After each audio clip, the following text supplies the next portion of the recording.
benvenuto a questa prima giornata di questa 65esima edizione del Salone Nautico Internazionale di Genova, con una bellissima e radiosa giornata di sole, speriamo, ci auguriamo lo sia anche per i prossimi giorni. Vi do il benvenuto come padrone di casa, molto di casa, insomma, grazie ai saloni nautici che ancora una volta, e ovviamente a Confindustria Nautica, che ci ha dato l'opportunità, ci darà l'opportunità di vivere questa 6 giorni intensa, insomma, l'ombelico del mondo per 6 giorni, per quanto riguarda il mondo della nautica e non solo. Apriamo alle ore 15, preciso orario, guarda, con 25 secondi di ritardo, siamo quasi svizzeri, questo primo appuntamento, questo primo slot, e davvero è sempre un piacere avere con noi Luca D'Ambrosio, che tra qualche istante comunque vi presenterò, di International Yachting Media, fondatore, direttore, editorialista, giornalista. Pensate quanti soldi guadagna, beato lui, insomma, perché più hai titoli e più guadagni. Io ne ho solo uno e infatti guadagno meno. Ci permettiamo di scherzare, di usare il confidenziale con Luca perché da tanti anni. È un progetto bello, importante, ogni anno Luca ce ne porta uno più interessante dell'altro, con un grandissimo parterre de roi che io vado subito a presentare e ringrazio, ne manca uno solo ma insomma arriverà. Tanto grazie al dottor Andrea Barbagelata di Marina Porto Antico, è arrivato, eccolo qua. Allora dicevamo Andrea Barbagelata, Marina Porto Antico e proprietario di Marina, grazie, perché con lui dovremo affrontare il discorso legato il perché proprio qui, la location, gli sviluppi e quant'altro. Al suo fianco abbiamo Alessandro Conti, Mercury Marine, Country Manager Italy, grazie per essere con noi. Poi andiamo avanti, Alessandro Conti l'abbiamo presentato, Fabio Montemitro, Scanner Marine, ovviamente proprietario del cantiere, grazie per essere con noi. È arrivato proprio in ultimo, sul filo di lana, grazie a Michele Marzucco, qui Group, fondatore e membro del consiglio ovviamente, e un altro qui Group è Stefano Lenarduzzi, nuovo amministratore delegato, e quando si parla di amministratore delegato bisogna sempre essere Migeno Flat. Grazie davvero Leonardo per essere con noi. Bene, allora, dov'è? Carlo, mamma mia, Carlo, che poi non mi regala più nulla. Carlo Selva Marina, grazie davvero, scusami, perdonami. Allora, Luca, tanto grazie per essere con noi. Dicevamo, ogni anno porti qualcosa di bello, di innovativo. Quest'anno mi sembra di capire che il rapporto con questa città, che è il comune denominatore, e il mare, sia ancora di più importante, ancora più coeso. Dico bene? Dici bene come sempre. Quest'anno, pur un media nativo digitale come il nostro, porta un'iniziativa analogica, quindi un centro prove che sarà aperto, lo ricordiamo, tutto l'anno, per ospitare le aziende che vorranno sottoporsi agli esami che faremo, che ci serviranno appunto per certificare la qualità dei vari prodotti. A questo punto facciamo un po' veloce, così almeno diventa anche più reattiva. Barbagelata, perché proprio allora Genova? E che cos'ha di tanto speciale la nostra città, oltre ovviamente il comune denominatore che è il mare? Allora, mi verrebbe da rispondere con una battuta, perché Marina Porto Antico è a Genova. Se fosse stata a Trieste probabilmente avrei concordato con Luca andare a Trieste. Io gliel'ho messa lì sul piatto d'argento. È solo una battuta, anche se c'è un po' di verità, nel senso che tutta l'Italia ha una ricca filiera di industria nautica. Sicuramente Genova ha uno substrato cittadino fatto di cantieri, fatto di servizi, fatto di infrastrutture che possono servire un'ampia fascia di clientela che spazia da tanti tipi diversi di mezzi o di accessori che possono essere messi in mare. È una caratteristica però che hanno anche altre città. Marina Porto Antico, che si insedia in questo tessuto genovese che offre queste possibilità, ha una caratteristica che invece altri porticcioli non hanno. Ciò che ci contraddistingue è che noi siamo completamente aperti e permeabili con la città. Ora introduco forse qualche concetto, poi gli altri vorranno parlare meglio, ma cos'è importante nel costruire un centro prove analogico, come diceva Luca? È la possibilità di mettere in contatto il pubblico, le persone, con la dimostrazione dell'innovazione. Noi oggi abbiamo tanti strumenti digitali, informatici, di altra natura, per poter andare a leggere report, rapporti, studi su nuovi oggetti, su nuove ricerche, su innovazioni. Questo però è un luogo fisico, come diceva Luca. E Marina Porto Antico fa proprio questo, è un porto, ha la possibilità di far testare i prodotti sott'acqua, sopra l'acqua, sulle imbarcazioni, ma è aperto alla città. Il pubblico può passeggiare sulle nostre passeggiate e può rendersi conto in presa diretta, in tempo reale, di quelle che sono le prove in corso in quel momento. Non è un report sterile fatto in qualche laboratorio, è qualcosa che è fatto davanti agli occhi di tutti. Il digitale che si sposa alla perfezione con l'analogico. Conti, Mercury Marine, anche per lei, insomma, quando si parla di questi grandi brand che un po' tutti quanti voi oggi rappresentate qui, ancora una volta grazie, perché insomma il vostro apporto per il Salone Nautico è alla base di tutto. Come nasce questo sodalizio e qual è fondamentalmente, insomma, quella scintilla che ha fatto nascere questa possibilità di collaborazione, ovviamente con il grande Luca? Allora, questo è il risultato di diversi fattori. Ovviamente il rapporto di collaborazione stima per il lavoro fatto da Luca negli anni, la collaborazione, quindi sappiamo di poterci affidare sicuramente a un interlocutore super professionale. Dall'altro canto, quello che a noi sta molto a cuore, a parte la prova, è la cultura della prova, perché ovviamente come motoristi vediamo tante prove, Ma qualcuno magari c'è quel ma che allora esatto, perché ci sono poi tutta la prova finisce in mano all'utente, dove l'utente percepisce quello che è la prova, ma se ovviamente la prova non è condotta con tutti i criteri, non viene spiegata nel modo opportuno, il ricordo che si porta dietro è un po'... Esatto, ci sono alcune cose che noi battagliamo da anni, per esempio anni fa il consumo veniva ancora definito in litri ora, che non ha assolutamente senso, ho fatto anche una certa battaglia perché litri ora spiegato zero dipende da quanti miglia faccio con un litro carburante. Spesso veniva preso il consumo VOT dei motori, che non vuol dire assolutamente nulla. Però sono tutte piccole cose che per fortuna con l'andare del tempo sono cambiate, per cui dal nostro punto di vista, se si diffonde la cultura della prova con una garanzia così professionale, noi siamo più felici e collaboriamo volentieri. Bene, tanto faremo poi ancora un paio di giri. Fabio Montenegro, anche per te, insomma, come nasce questa collaborazione, quali saranno insomma anche la logistica che poi metterete in campo? Diciamo che con Luca, Chiedo di tenerlo un pelino più vicino, grazie. con Luca appena mi ha accennato di questo nuovo progetto abbiamo sposato immediatamente perché riteniamo una soluzione molto innovativa e anche a livello tecnico molto importante per valutare un'imbarcazione sulle sue motorizzazioni e le sue innovazioni tecniche. In questa occasione presenteremo due modelli nuovi, l'Emmy 1003 e l'Emmy 1005, motorizzati con Mercury. In questo caso... Ha detto com'è dire, vabbè. No. Ci permettiamo di scherzare, dai, prego. E quindi sarà una bella occasione, una bella esperienza. Assolutamente sì. Stessa cosa che potremmo condividere anche con Carlo Selva. Senti, al di là di tutto, anche per voi pezzi da 90, lo sappiamo, che cos'è che porterete, che cos'è che potremmo provare? Pezzi da 90 rispetto alla concorrenza qui presente mi sembra un po' esagerato. Per me sono sempre pezzi da 90. Comunque ringrazio. Il rapporto con Luca è ormai storico, sono anni e anni.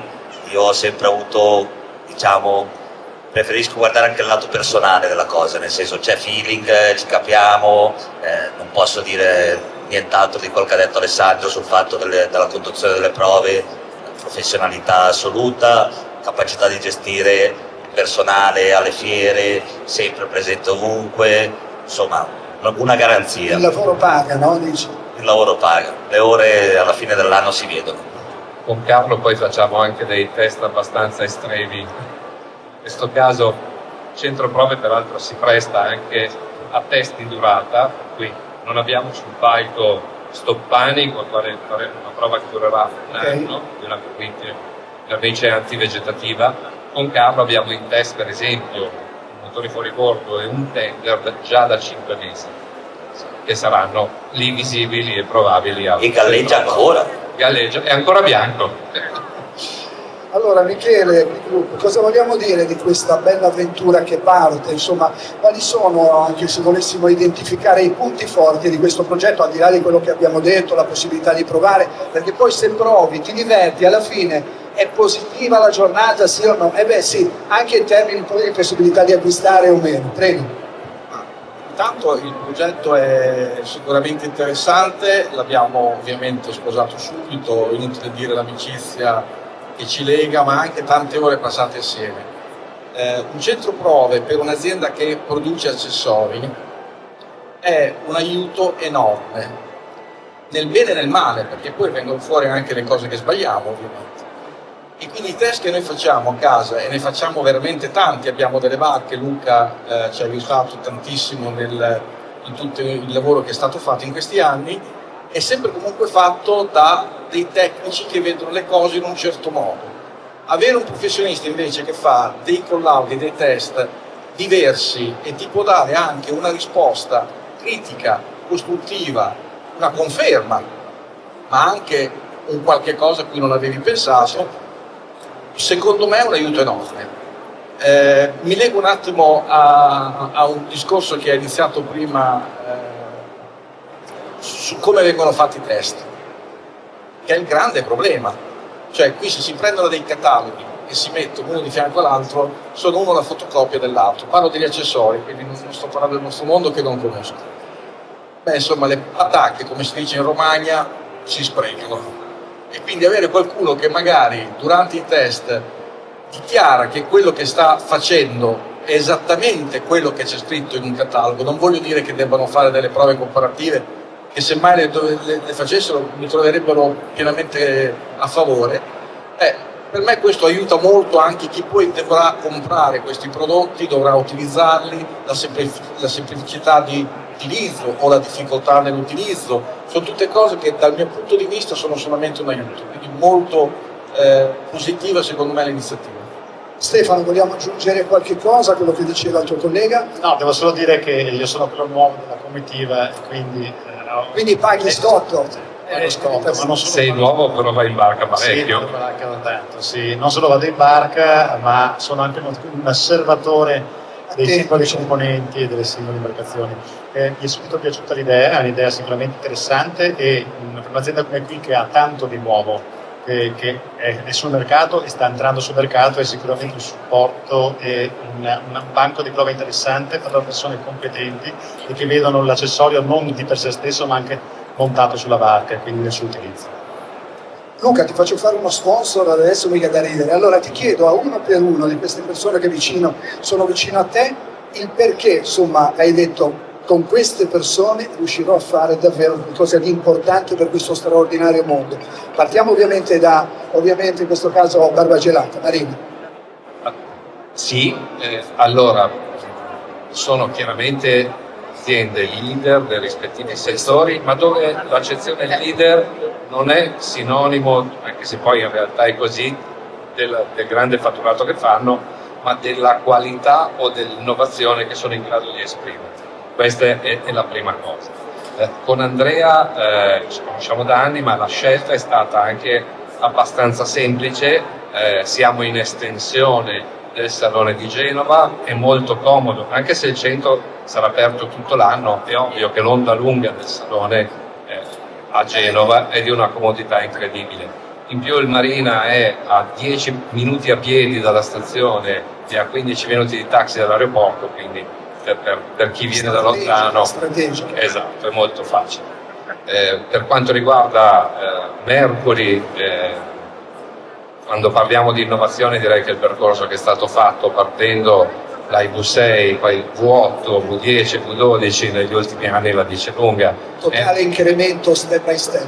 Sì, è una quantità di innovazione così grande che secondo me ignorarla sarebbe colpevole per noi che dobbiamo diffondere questo tipo di informazione sul mercato. Andiamo avanti con l'amico Conti. Andiamo avanti con Conti Mercury. Vorrei ancora qualcosa da dire ancora su di lui, però. Esatto, in questo caso specifico poi c'era una combinazione per cui molto interessante, perché Fabio presentava in anteprima mondiale l'Envy 1003 con i motori di Mercury pure in anteprima mondiale a Cannes, e i Verado 425 V10, quindi li abbiamo presi al volo perché insieme riusciamo a farlo. Con Carlo lavoriamo, Prego, Fabio Envy. Con Carlo lavoriamo, come ti ha detto, sono forse 11 anni che lavoriamo insieme. Devo dire che si è sempre prestato a fare dei test diversi dal normale, anche, certo, sì, certo. ma anche molto estremi. Quindi, per esempio, il tender che abbiamo sulla barca non è mai stato rimessato, quindi è sempre stato esposto agli agenti atmosferici, lo abbiamo sempre trainato. Vergine, insomma, di quelli proprio... Vergine, ma insomma è un prodotto che deve poter dimostrare davvero le qualità costruttive. C'è da dire che poi che lui produce in Italia, e Carlo Selva ha la più grande fonderia d'Europa della nautica, sì.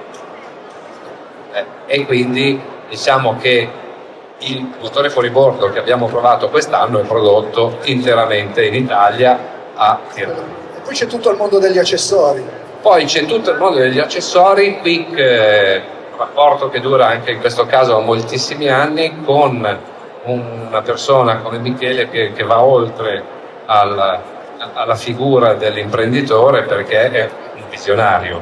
Lui inventa prodotti, lo fa sempre, e quindi è un piacere prima di tutto, ma poi semplicemente andare a testarli è di grande impatto. Nel caso specifico noi abbiamo una barca laboratorio, e su questa barca laboratorio, per esempio, sono installati i prodotti di Quick, anche in questo caso in test ormai da 6 anni, quindi il feedback del test è importante. Nell'occasione dell'apertura presentiamo un test nuovo su un prodotto nuovo, che è l'Ancora Olympic, che è un'ancora che promette delle prestazioni decisamente superiori alla norma. Quindi le dovremo testare con gli strumenti del caso. È certo che devi venire, è aperto al pubblico. Barbagianata, senta, ritorno da lei, perché possiamo dire che per chi non fosse ancora andato una volta a vedere Marina, andateci perché è splendida, insomma, e ogni anno c'è sempre qualcosa di più. Possiamo dire che questo ulteriore tassello comunque servirà a impreziosire ulteriormente già la vostra location?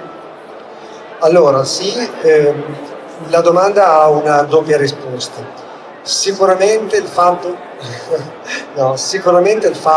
di poter condividere con dei colleghi di livello che lavorano nel mondo nautico riuscirà a rendere più interessante una location che offre già tanti servizi, e anche per la clientela che possono essere i nostri clienti nautici o anche fruitori cittadini che vivono nelle nostre aree.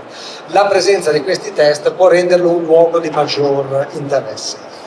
Il secondo aspetto, e mi ricollego a qualcosa che accennava prima Luca, è l'aspetto della divulgazione. Allora, il centro prove sicuramente ha una funzione di test e può fungere da stimolo, come diceva Quick, per nuove idee, nuove iniziative, ma è molto importante la divulgazione. Faccio un esempio: noi abbiamo recentemente sostituito tutti gli erogatori del nostro porto a acqua corrente. Oggi si fa un gran parlare di prodotti intelligenti, no? Dal frigorifero, eccetera, anche le colonnine sono intelligenti. Qual è il problema che si riscontra quando arriva l'innovazione sul mercato a contatto con i clienti? Che non è detto che i clienti siano pronti a recepirla. Uno dei problemi che noi abbiamo dovuto affrontare è stata la formazione dei nostri clienti. Allora, la presenza di un luogo fisico dove si possono fare dei test e dove i prodotti possono essere visti, vissuti, letti, documentati, aiuta una maggior consapevolezza degli utenti, dei fruitori, che quando riceveranno quel prodotto sapranno già bene o male di che cosa si tratta. Andiamo avanti. Conti, mettiamo un po' il dito nella piaga. L'intelligenza artificiale, se ne parla qui, là, su, giù. Ecco, vogliamo dire che però quando io arrivo c'è un consulente con tanto di che me lo fa vedere il motore e mi dice quanto, insomma, fortunatamente non entrerà mai a fare questo lavoro, possiamo dire, quindi l'intelligenza artificiale può servire in tanti altri campi, ma quanto è importante ancora, lo so che può essere banale questa domanda, ma la passione, la voglia di chi fa davvero questo mestiere come voi, di chi ti dice guarda che provalo anche soltanto, motore, non motore, accessori, e poi mi dirai com'è. Questo mi interessava. Diciamo che l'intelligenza artificiale sicuramente aiuta tutti i processi produttivi, okay? Quindi quello che E questo ci mancherebbe. e di quel lato sicuramente c'è. Ma la parte umana, Diciamo che dal punto di vista dell'utilizzo del motore, dell'imbarcazione,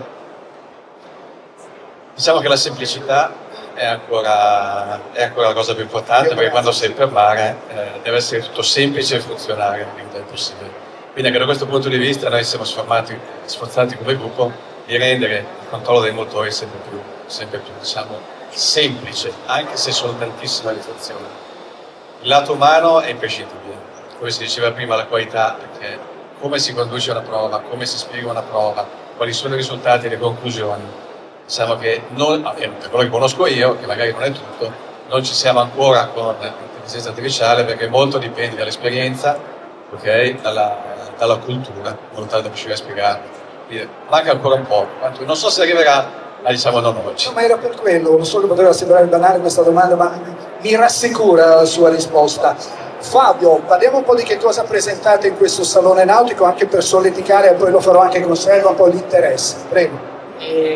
Qua al salone presentiamo due novità, una in particolare che è stata mostrata in anteprima a Cannes sul mercato italiano qua a Genova, che è l'Emmy 1003, con un design particolare molto curato, un po' caratteristico dei nostri mezzi, e in questo caso motorizzato appunto con i Mercury 425, e siamo molto soddisfatti, diciamo, di questo connubio. E poi l'Envy 1005, che è la nostra ammiraglia, che è stata presentata l'anno scorso, dove abbiamo vinto anche il Design Awards, e motorizzata con i 2 da 600. Sembra di capire che ci sia molto interesse, poi stanno un po' cambiando le cose. La solita domanda, rispetto ad altri paesi, la Francia e quant'altro, come siamo messi dal punto di vista non solo della normativa, che qui dovremmo aprire un capitolo a parte? A livello di mercato è un po' differente a seconda dei mercati. Sicuramente ci sono anni dove ci sono alcuni mercati che vanno meglio e altri che vanno peggio. Sicuramente il mercato si sta spingendo su imbarcazioni sempre più grandi, performanti e quindi maxi rig per il nostro settore. Andiamo avanti, Selva, anche per lei che cosa ci fate vedere quest'anno, cosa avete portato di bello? Allora, abbiamo una buona quantità di novità, noi siamo i portatori di Carnic, un marchio cipriota per l'Italia, presentiamo in anteprima italiana perché c'era già la CS10 da 10 metri, per tornare al fatto che le misure un po' più grandi si stanno vendendo di più. Dopodiché presentiamo una 9,20 metri di produzione greca ma marchiata Selva. Poi abbiamo 250 cavalli XSR, motore fuoribordo logicamente, e la grande novità di cui devo ringraziare Luca, che ha sempre creduto alla mia idea, perché tante volte avrei voluto fermarmi e non andare avanti col progetto. Quindi è un motivatore anche. È un mio brevetto per dei tender, invece che usare l'idrogetto mettiamo il motore in posizione orizzontale per entrare nel garage.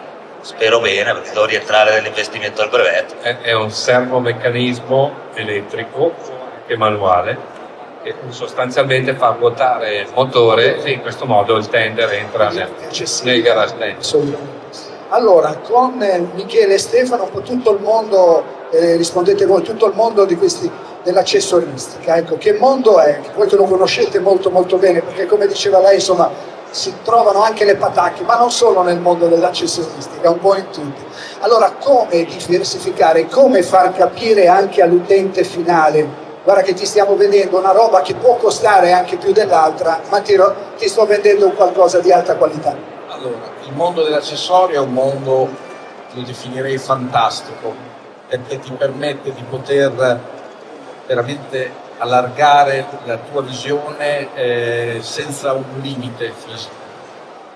Prima si parlava dell'intelligenza artificiale, sull'accessorio questa non possiamo ignorarla, penso che la scommessa sarà quella di averla e il più possibile fare in modo che non si veda, nel senso che deve essere un aiuto, Ma non deve può essere invasiva. non lo può essere semplicemente per il fatto che la scommessa si vince sugli accessori se questi diventano accessori facilissimi da usare. Come ricordava giustamente anche L'utente è molto più evoluto rispetto. Io ahimè sono più di 40 anni che faccio questo lavoro e 40 anni fa ero quello che faceva funzionare i plotter, ti guardavano come tu fossi un marziano che veniva da alieno. Quando ho comprato la macchina col plotter, con la chi me lo spiegava non capiva come potesse essere che io lo sapessi già usare non avendolo mai usato, tesoro mio. Ma oggi non è più così, oggi i ragazzi col telefonino fanno cose che io non sono capace di fare, ma fanno altri lavori, non sono tutti così straevoluti. Quindi la semplicità nell'usare poi le cose che noi facciamo anche complesse è la carta vincente. Laddove noi riusciamo a fare questo diventiamo vincenti. Laddove complichiamo la vita all'utilizzatore finale perdiamo le caratteristiche del nostro prodotto, ma perdiamo anche tendenzialmente, facciamo passare la voglia di usare la barca. Certo. La barca deve essere un oggetto semplice, deve essere un oggetto che quando tu arrivi non devi pensare troppo come fare a usarlo. Deve essere immediata. Deve essere la stessa cosa di quando vai a prendere una macchina a noleggio, non l'hai mai usata ma la sai usare da quel momento lì immediatamente. Quindi la scommessa è questa oggi, abbiamo una tecnologia che ci offre tantissimo, dobbiamo saperla usare nel modo corretto ed è la scommessa che la Quick sta portando avanti. Tutta la nuova linea che stiamo facendo dei prodotti integrati è proprio l'utilizzo di software, alcuni anche ci avvarremo anche dell'intelligenza artificiale, non necessariamente, ma saranno semplicemente un modo per poter usare prodotti complessi ma in un modo semplice. Stefano, lei che rappresenta un po' come nuovo amministratore delegato, quindi con lei volevo invece affrontare il discorso delle risorse umane e soprattutto del ricambio generazionale in questo mondo. Come lo vede? Perché poi qui abbiamo parlato inevitabilmente di intelligenza artificiale, quindi tu colleghi i giovani e le nuove generazioni. Come siamo messi? C'è ancora voglia di seguire questo straordinario mondo, questo comparto della nautica? Sì, c'è ancora voglia e c'è anche passione. La nautica è prima di tutto una passione, anche per noi che lavoriamo in guardia caricata. Devo dire che è cambiato anche il tipo di risorse che sono necessarie in un'azienda come Quick. L'azienda Quick è nata con la meccanica e la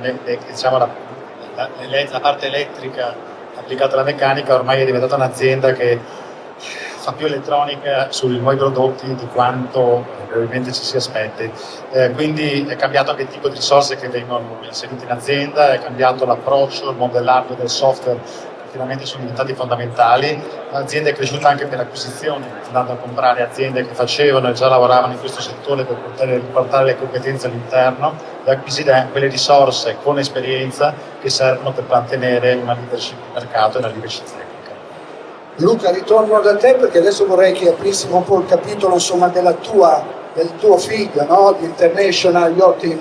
Insomma, come stare al passo con i tempi? Tu sei un innovatore, un po' come tutti questi nostri ospiti, sei anche un visionario a tuo modo, ma insomma è sempre più difficile perché il mondo va, una volta si diceva 1000 all'ora, adesso va a 10.000 km all'ora. Allora, come stare al passo con i tempi? Anche questa può sembrare scontata, ma non lo è, perché tu ogni anno, e l'abbiamo visto negli ultimi 10 anni insieme a te, ti sei inventato qualcosa. E allora come proseguire su questo solco? Beh, la cosa più banale, ma è più semplice, ma più efficace, è quella di continuare a sognare. Frequentare persone come loro, ritrovarci sia a cena, chiacchierare, perché poi inevitabilmente si parla di lavoro, e da queste cene, da questi rapporti con Michele, con Carlo, eccetera, nascono sempre idee che nascono un po' anche da visioni diverse, ma che hanno un fattore comune. Quindi innovare, per noi che siamo media digitale, è imperativo, ma innovare con il confronto, secondo me, è la cosa più interessante. senza mai dimenticare che poi se non hai parterre de roi come questi puoi innovare quanto vuoi, ma se non hai chi crede. Vogliamo iniziare a dare un po' di date, quando partirà ufficialmente il tutto, quando potremo venirla a provare e quant'altro? Prego. Allora, il centro prove viene inaugurato sabato prossimo a Marina Porto Antico.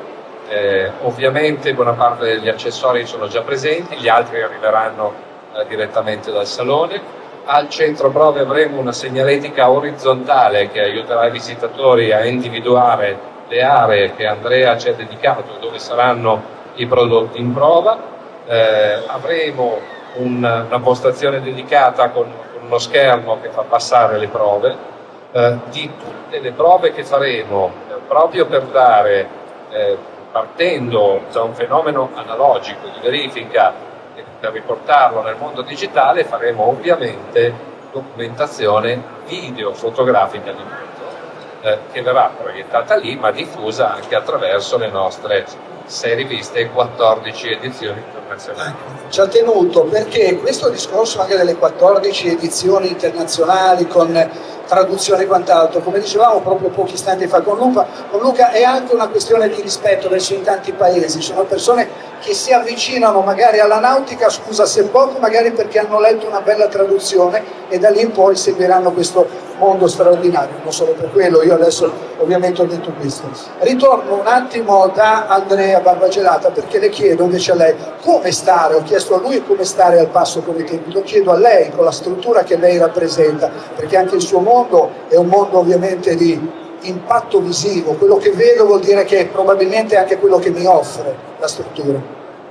Sì, anche il mondo delle marine, per quanto per un utilizzatore possa sembrare un mondo statico, in realtà è in continuo cambiamento. Un argomento di cui oggi non si è parlato, ma che sta riempiendo un po' i convegni delle marine nell'ultimo periodo, sono ad esempio le nuove forme di alimentazione dei motori, perché capite bene che un conto è avere delle imbarcazioni alimentate a gasolio, un conto è averle alimentate a idrogeno, un conto è invece avere delle imbarcazioni elettriche. Da qualche parte ci devono essere le infrastrutture per far funzionare queste imbarcazioni e viene naturale rivolgersi ai porti dove queste imbarcazioni passano del tempo. Quindi anche capire se orientare i propri investimenti nell'aumentare la capacità elettrica o invece individuare una zona dove poter stoccare dell'idrogeno sono delle scelte che oggi devono essere fatte. C'è un elemento però che è un elemento umano che è al centro delle attenzioni delle marine oggi e quindi necessita anche il nostro, e mi ricollego al discorso delle risorse umane, perché come l'evoluzione viene a intaccare o a modificare la produzione, così anche i fruitori cambiano. Qualche decennio fa il diporto era un diporto dove tendenzialmente c'era un armatore che andava con la sua barca di proprietà con un ristretto numero di amici e magari aveva un marinaio stagionale. Oggi entrando in un porto si incontrano una molteplicità di figure diverse, imbarcazioni a charter, imbarcazioni condivise, ci possono essere equipaggi di mega yacht, cioè noi abbiamo davanti una tipologia di utenza molto diversa, che ha esigenze diverse. Un equipaggio straniero, chiamiamo le traduzioni, avrà necessità di poter vivere in un luogo ben servito dai mezzi di comunicazione, perché così può tornare facilmente a casa. Un armatore privato che vive distante dalla sua barca vorrà sapere come viene mantenuta al sicuro, oppure chi è che gli può aprire, arieggiare la propria barca o accendere i motori per farli muovere un po'. Quindi oggi il ruolo delle marine, lo sviluppo delle marine, non è tanto nel dire l'ormeggio largo, lungo, la diga sicura. Certo, sono dei fattori essenziali, altrimenti non esisterebbe un porto. Ma ciò che contraddistingue la qualità di una marina oggi è il servizio aggiuntivo che si offre, il rapporto umano che si può instaurare con una pluralità differente, una diversa tipologia di clienti. Allora, conti, così andiamo avanti, grazie. Andiamo al microfono, ce l'avete lì, grazie. Allora, che prodotti potremmo provare della Mercury Marina? Allora, abbiamo da 200 cavalli al 425, 425 è il motore ai nostri omaggi, intendo. Il 425 fresco in presentazione, quindi la novità, siamo riusciti a combinare tutto per fare in modo di avere qualche imbarcazione con questi motori e una di queste è il nostro omaggi. Quando si parla del mondo dei motori, anche questo è un mondo in fortissima evoluzione. Anche qui, lo faccio anche a lei perché mi piace poi scoprire sempre, riuscire a stare al passo con i tempi che cosa vuol dire? Lavorare non solo sulla tecnologia e sull'innovazione, e c'è anche sempre quel famoso discorso umano, presumo, no? Capire anche dove sta andando probabilmente l'offerta e la richiesta. Stare al passo con i tempi vuol dire essere in anticipo. Perché se si vuole stare al passo vuol dire che 5 anni prima tu hai pensato a quello che serve 5 anni dopo. Sembra che è quello che per il marketing rappresenta. Non è solo innovazione, capacità imprenditoriale anche quindi. Decisamente, diciamo che questa è la chiave di volta, essenzialmente questo è, posso dire, diciamo, tutto il percorso che ho fatto in Mercury è sempre stato caratterizzato da questa cosa, quindi tutti quanti, è sotto gli occhi di tutti quello che abbiamo fatto negli ultimi 8-9 anni, questi 8-9 anni vuol dire 14 anni fa qualcuno ha cominciato a pensare. Non solo col termico, peraltro. Non solo col termico, abbiamo anche ovviamente giustamente, però non è una novità, qua abbiamo anche, diciamo, quasi pionieristicamente messo un passo significativo anche nel settore elettrico. Prima di ritornare poi con Fabio, vorrei ritornare un attimo invece da Luca. Luca, si parla tantissimo, l'ambiente, la tutela, le banchine elettrificate, se ne fa sempre un gran parlare anche qui all'interno del porto di Genova. Quando potremmo arrivare davvero a quello step importante di dire adesso c'è anche questa, non potete più trovare nessuna motivazione? Diciamo che la sostenibilità è un po' il tema dominante degli ultimi tempi. Mi piacerebbe però pensare e far riflettere il pubblico sulla cosa.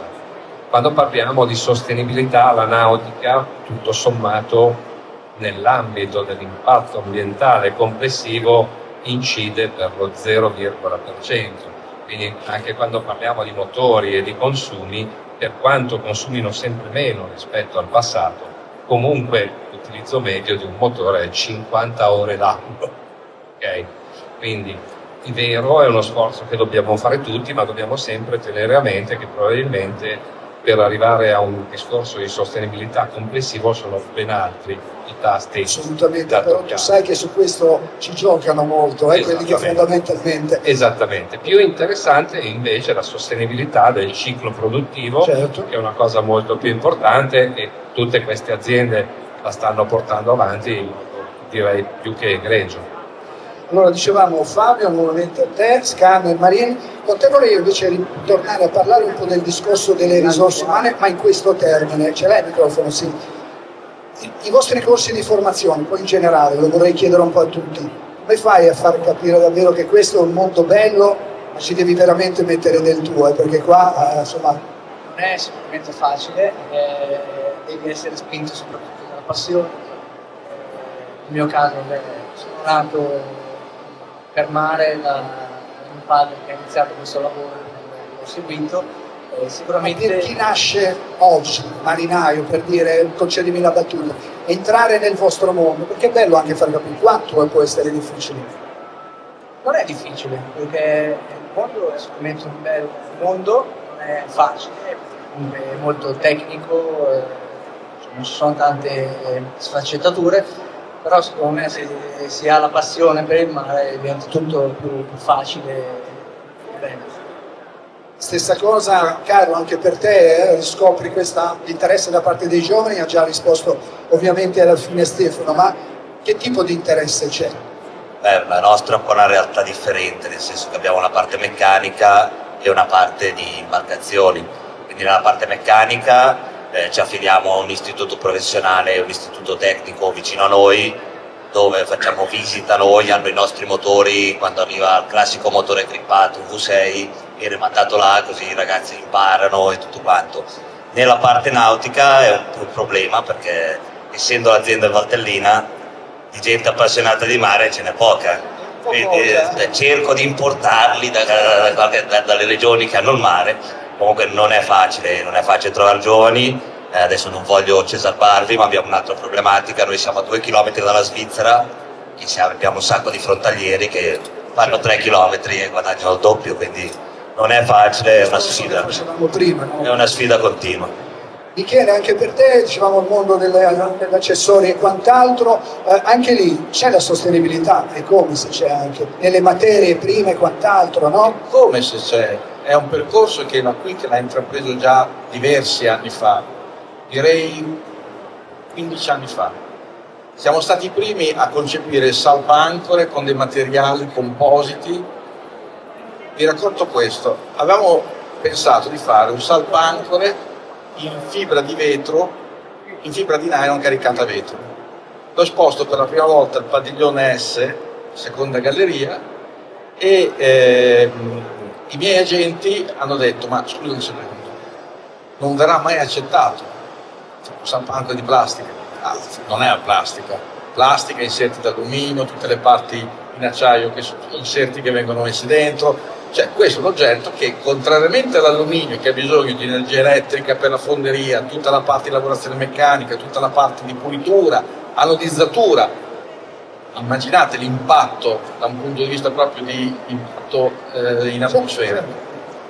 In più, se si rompe un pezzettino, lo cambiamo, ed è un stampo che lo fa, non è un qualcosa che poi c'è l'uomo che lo pulisce e quindi un pezzo non sarà mai uguale a quell'altro. Mentre avevo gli agenti che mi contestavano il prodotto, arriva un utente che dice: scusi, ma questo è di plastica? Plastica? Sai, non caricato vetro. Finalmente qualcuno che ci è arrivato. Noi ci siamo stancati di quanti ne abbiamo fatti prodotti. Ci hanno detto: siete dei pazzi furiosi. Abbiamo fatto poi, perché dopo l'innovazione arrivava, che di là dall'oceano, di là dal canale della Manica, tiravano fuori salvaancore inox. Fare salvaancore inox in Italia è impossibile, perché la cera persa costa un pozzo. E noi bisogna andare in Asia.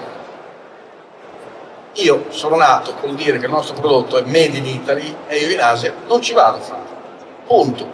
Quindi cosa abbiamo fatto? Abbiamo fatto un investimento enorme nel fare tanti stampi, il cuore in alluminio, il vestitino imbotito inox, l'interno in nylon caricato vetro.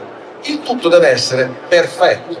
L'utilizzo dell'energia elettrica per fare queste cose è 1/10 rispetto alla fonderia, ma vi sto parlando di 15 anni fa. E questi prodotti oggi sono fatti così da tutti i nostri concorrenti, ma c'è il packaging, c'è il pannello fotovoltaico in azienda, c'è il recupero dei materiali, sono tutti prodotti che sono tutti recuperabili nel ciclo di vita.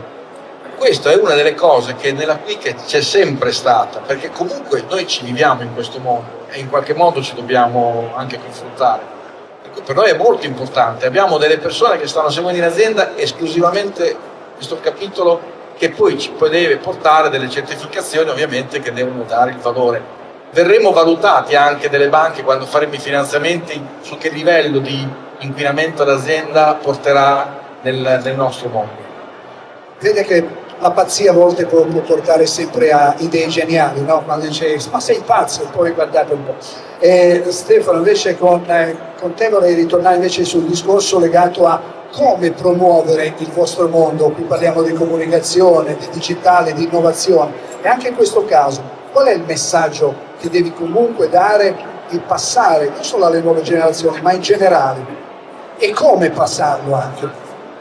Diciamo che la barca in sé è una passione nella maggior parte dei casi, e questo porta ad avere un giudizio diverso rispetto a quelli che sono gli accessori e le funzionalità rispetto a quello che c'è nel mondo normale. La seconda cosa è che le usi ogni tanto, non le usi sempre, quindi devi essere in grado di dare qualcosa che è attrezzato ma semplice, perché non è sempre ogni giorno utilizzato, affidabile, perché quando vuoi usare deve funzionare, quindi la qualità è fondamentale, e l'innovazione serve, ma serve che quando è finalizzata a qualcosa di utile per l'utilizzo. Quindi sono le tre cose messe insieme. Il messaggio deve essere di qualità e utile, altrimenti non stiamo andando nella direzione giusta. È chiaro che cambia l'approccio, è molto più elettronica, interfacce diverse, integrazione con tutti gli altri strumenti che sono a bordo, i sistemi che sono a bordo della barca. Nel caso di Mercury, ad esempio, i nostri thruster chiaramente comunicano con i sistemi di comando della Mercury. Si arriva a far sì che l'utente abbia un utilizzo facile, fruibile e immediato. Luca, sei pronto? Perché adesso ti do mazzolata. No, allora, l'automotive in tutto il mondo, lo sappiamo, sta vivendo un momento che sta vivendo, però non è che ci voglia molto a capire che se una macchina me la metti 50, 60, 70, 80 mila euro in un contesto internazionale come quello che stiamo vivendo, anche un cretino ci arriva e dice è un po' tanto, cerchiamo di capirlo un po' di più. Il mondo della nautica, 2 punti, questo l'ha capito da qualche anno? Forse sì, perché mi sembra di capire che molte persone, te lo dico proprio per esperienza personale, quando passava, ma dai, ma nemmeno si possono guardare. Adesso non ti dico, dice, me la compro domani, ma dice, è ragionevole quel prezzo. Questo è un grande passaggio, Sì, bisogna comprenderlo appieno, anche perché negli ultimi 3 anni c'è stato un incremento dei prezzi delle materie prime e quindi i prezzi di listino sono aumentati tantissimo. Tutto quello che sappiamo. Però contemporaneamente sono emerse moltissime nuove formule d'acquisto. Adesso nel caso del gruppo Brunswick c'è Freedom Boat Club che sta raggiungendo il 1 milione di iscritti, non solo più negli States ma ormai anche in Europa. Questa è una nuova formula di utilizzo dell'imbarcazione, quindi io posso possedere neanche una quota come nel frazionamento della proprietà, ma posso possedere il diritto a utilizzare quella barca se è libera, e questo regala a moltissime persone nuove formule. Si è aperta la platea. Per chi potesse pensare che in questo modo si vendono meno barche, in realtà il successo del Freedom Boat Club dimostra l'esatto contrario, perché se hanno quasi 1 milione di abbonati vuol dire che 300-400 mila barche da qualche parte ci sono perché possano essere utilizzate. Quindi leasing, forme alternative di acquisto, e poi certamente c'è il fattore dimensionale che nelle imbarcazioni è quello che determina sì, diciamo che a parità di lunghezza una barca moderna è molto più accogliente di una barca degli anni passati. Barbagelata, siamo al giro finale, mancano 12 minuti, a tutti chiedo 2 minuti circa, 3 minuti l'uno, vedete voi. Insomma, quando sono venuto quelle poche volte, perché a volte riesco a venire e me la godo tutta la giornata nella vostra bella location, vedo anche insomma navi di grandi cabotaggi, yacht, insomma cose importanti. Ecco, questo vuol dire che il lavoro capillare è stato fatto, non vi fermate sugli allori, ma si continua step by step. Sì, anche in questo caso devo dire che mi ricollego a quanto è stato detto prima, ci sono fasi di mercato e cicli. La nostra utenza da quando siamo nati nel 96 non è rimasta sempre la stessa. Marina Portantico non è un porto molto grande, ma ha la fortuna di potersi beneficiare di ormeggi per diverse dimensioni di imbarcazione. Non riusciamo purtroppo, perché la domanda è molto forte e ce ne vorrebbero di più, a soddisfare la richiesta per le imbarcazioni un po' più piccoline, diciamo quelle sotto i 10 metri, ma dai 10-12 metri a salire invece abbiamo una bella scelta, fino per l'appunto a imbarcazioni di grandi dimensioni. Negli ultimi anni da parte di nuove marine che sono nate c'è stata un po' la corsa ai mega yacht. C'è il derby con Varazza, io te lo dico, c'è il derby con Varazza. Posso dire una cosa, la vera vita di un porto è data dal giusto mix di imbarcazioni, dove troviamo dei porticcioli che ospitano imbarcazioni piccole, riusciamo a trovare tanti armatori privati che rendono viva la marina. Dove abbiamo imbarcazioni un po' più grandi avremo anche la presenza magari di qualche marinaio che anche durante l'inverno, quando l'armatore se ne sta magari a Milano o da altre città, continua a frequentare il porto e lo rende vivo. Quindi il buon mix è sicuramente ciò che può portare la vita alla marina, e sicuramente diversificando un po' è anche quello che consente di affrontare meglio i cicli del mercato e le sue evoluzioni. Bene. Conti, altra domanda da $1 milione. Si sceglie prima la barca o prima il motore? Questa è bellissima. Vabbè, sono discussioni che non finiscono. Tipo Coppi e Bartali, non ti ha passato la borraccia. Allora, era per scherzare sono un po'. discussioni infinite da questo punto di vista. Però è anche vero, che adesso parlo un attimo con la nostra, che soprattutto da quando abbiamo presentato il 600 cavalli, alcune imbarcazioni sono nate perché c'era questo motore. Vede? Diciamo, quindi questa è la risposta, diciamo, perfetta. Diciamo. Quella un po' meno perfetta. Allora, quella un po' meno perfetta, dunque, si sceglie il posto. Si sceglie poi. No, sono tantissimi i fattori di influenza. Innanzitutto, dove tengo la barca? Se per esempio il posto barca è gestito da un concessionario XY, potrebbe essere che il motore che scelgo era quello, oppure prendo una barca dove però esiste un contratto di fornitura, quindi il motore è quello. Quindi in quel caso... Vabbè, non era proprio banale sta domanda. No. Poi era per cercare di ironizzare un po'. L'ultimo giro di boa, se mi concedete il termine boa. Fabio, ritorno su di te, invece con te, progetti per il futuro, cosa volete fare da grande? Diciamo che negli ultimi anni abbiamo presentato quasi ogni anno una novità, quindi la nostra azienda è molto, diciamo, rivolta verso il futuro, verso l'innovazione. Sicuramente il mercato chiede sempre imbarcazioni più grandi, si tende un po' a esaudire un po' quella fascia di mercato. Abbiamo già in progetto nuove imbarcazioni, si lavora su quello. Tanto vi veniamo a trovare poi nel vostro meraviglioso stand come tutti gli altri. Chiudo, ancora abbiamo i 2 passaggi. Allora Carlo, senti invece con te, vorrei invece parlare di quello che è anche per te il futuro, su che cosa state lavorando, c'è una mira specifica e soprattutto la concorrenza sleale, c'è ancora? Allora, la concorrenza sleale, quando la concorrenza sleale? Mi tocca, lo sanno loro, sono molto... Te l'ho messa io. Esatto. Sì, la concorrenza sleale esiste, diciamo che c'è del bel sommerso in Italia e non solo.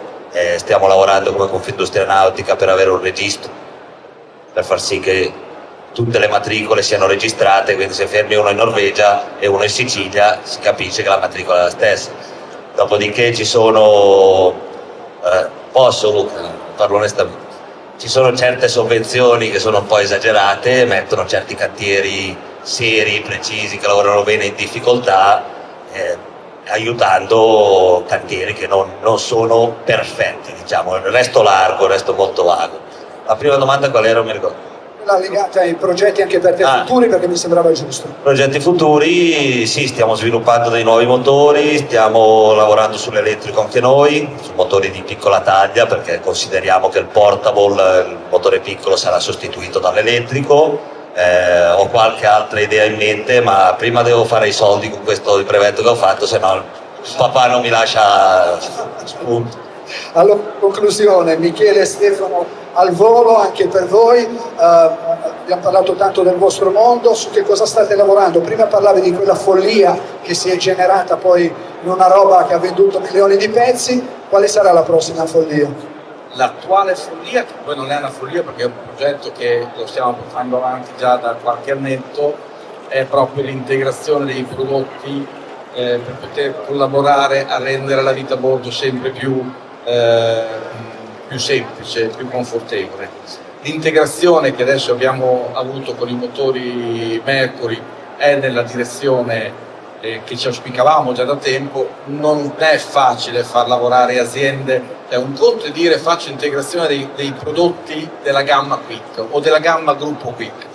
Un conto è dire, che è quello che invece noi stiamo facendo, che apriamo anche le porte a chi viene dal di fuori, cioè l'integrazione dei nostri sistemi Xenta, per capirsi. Le eliche di manovra che andiamo a comandare non sono solo le eliche di Quick, sono anche le eliche dei nostri concorrenti. Non succede la stessa cosa dalle altre parti, a noi ci chiudono le porte, non ce le aprono. È un'integrazione a senso. Allora, noi siamo sempre stati molto aperti e molto romagnoli da questo punto di vista. In giro non c'è la stessa cosa, ci sono delle lobby, delle associazioni che tendono a proteggere anche i propri appartenenti. Entrare in un mercato americano, come siamo noi presenti, e andare a vendere a Brunswick è difficilissimo. Far capire a Brunswick che le eliche di manovra sono integrate con Mercury non lo sanno. Ecco Chiaro? quando parliamo di quella Non comunicazione. è facile, non è facile ragionare con certa gente, quindi è complicato, però rimane il fatto, l'integrazione e la semplicità è la prima cosa che noi dobbiamo portare avanti. Lo stiamo facendo, stiamo impiegando veramente grandi risorse, ma il risultato che stiamo portando avanti e ci stiamo portando a casa è che siamo poi gli unici, per esempio nel campo della stabilizzazione, che possono avere più prodotti mirati alla stabilizzazione che parlano tra loro. La concorrenza lì, prima di arrivarci, ci piegherà un po' di annetti ancora. Quindi da questo punto di vista siamo un pochino avanti. Cerchiamo di sfruttare il vantaggio e poi vediamo che Dio ce la mandi buona. Stefano, in conclusione con te, poi lascerò ancora la parola un minuto a Luca. Quando si parla di soldini, l'amministratore delegato, insomma, gli investimenti controllati, non controllati, budget, controllare tutto, vendite, uscite, entrate, non è facile, ma soprattutto nel tuo mondo. No, non è facile ed è sempre una sfida ogni giorno trovare la forza delle risorse per innovare. Il gruppo è cresciuto tanto negli ultimi anni, grazie a Michele e alle sue attività, e la sfida è proprio quella di mantenere una crescita di mercato e soprattutto espandere in termini di fasce di mercato e in fasce geograficamente. Il mondo è grande, dobbiamo affrontarlo tutto, le acquisizioni di Xenta, Nemo e Sanguinetti ci portano a servire anche settori di mercato che prima non servivamo, si parte dalla barca piccola e si arriva al super yacht, cioè gioco più di tutte, quindi c'è da investire e c'è da crederci. Grazie, allora siamo alla fine, tanto siamo stati assolutamente nei tempi. Luca, grazie, perché no, e questo te lo dico sinceramente perché un parterre de roi come questo, e lo dico adesso senza ironia, e grazie anche alle persone che hanno assistito, continuate perché avremo un altro slot assolutamente interessante subito dopo. Se volessimo fare una sintesi, una chiosa di questo appuntamento, tanto ancora una volta l'invito è a Marina, ok? Ma prossimo anno cosa mi porti? Perché se tanto mi dà tanto, tutti gli anni... Non posso ovviamente svelarlo adesso, però abbiamo in serbo un'evoluzione abbastanza interessante, digitale, per l'anno prossimo. La chiosa di questo appuntamento è che siamo a Genova, nell'ambito di aziende che insistono su questo territorio. Ricordiamo che l'Italia è il primo produttore al mondo di nautica, che poi esporta per quasi il 90%. Qui abbiamo la crema delle industrie produttrici italiane o americane, ma che motorizzano la nautica italiana, e quindi per quanto ci riguarda poter mettere alla frusta, provare questi prodotti vuol dire provare i prodotti migliori possibili.